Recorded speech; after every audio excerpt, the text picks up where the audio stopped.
Une petite histoire supplémentaire qui met en avant le personnage de Rabbi Meir nous raconte qu'un jour un couple au bord du divorce se rend chez Rabbi Meir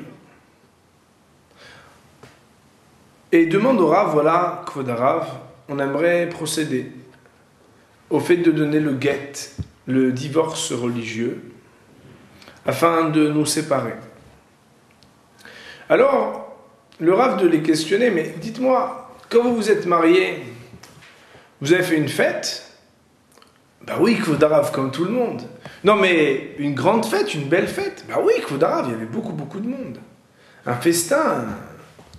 Alors vous savez, peut-être en plus petit comité, je vous demande de faire aussi un repas de fête avant que de procéder au divorce et au don du guet.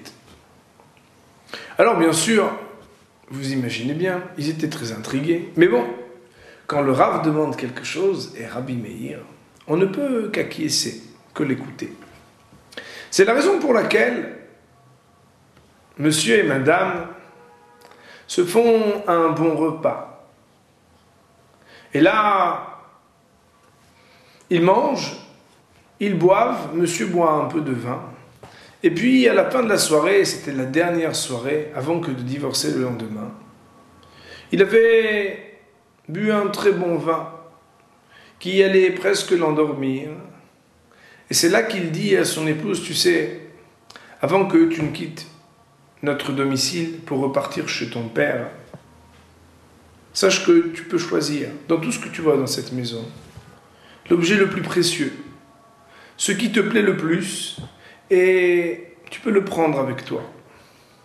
Alors, il s'endort un peu fatigué, et se réveille le lendemain matin chez son beau-père. Alors là, il ne comprend pas. Et qu'est-ce que je fais là? On s'était dit que c'était la dernière soirée et qu'on allait se séparer. Et son épouse lui dire, tu sais, après un si bon repas, tu avais aussi bu un petit peu et avant que de t'endormir, tu m'as dit que je pouvais prendre ce qu'il y avait de plus cher pour moi. Nous revoyant comme ça, rapprochés autour d'un bon repas, je ne pouvais m'empêcher de me dire que ce que j'avais de plus précieux dans cette maison, ça n'était autre que toi. C'est la raison pour laquelle je t'ai fait porter par mes proches et ramener chez mon père. Alors bien sûr, par une déclaration tellement magnifique, il n'était plus question de divorcer. Et ce couple, se rendant chez Rabbi Meir, aura fait la leçon que parfois on réfléchit beaucoup plus lorsqu'on doit se marier à faire de belles cérémonies qu'on ne le fait lorsqu'il s'agit de divorcer. Nos maîtres nous enseignent que les bons conseils que l'on doit demander à nos rabbanim doivent être appliqués à la règle, parce que parfois, eh bien vous savez, lorsque le shalom doit régner, les forces du mal essayent de s'immiscer, à nous faire croire qu'on ne peut plus se voir, c'est fini, on doit divorcer, alors qu'on est tellement près de pouvoir vivre le shalom bayit. À très bientôt.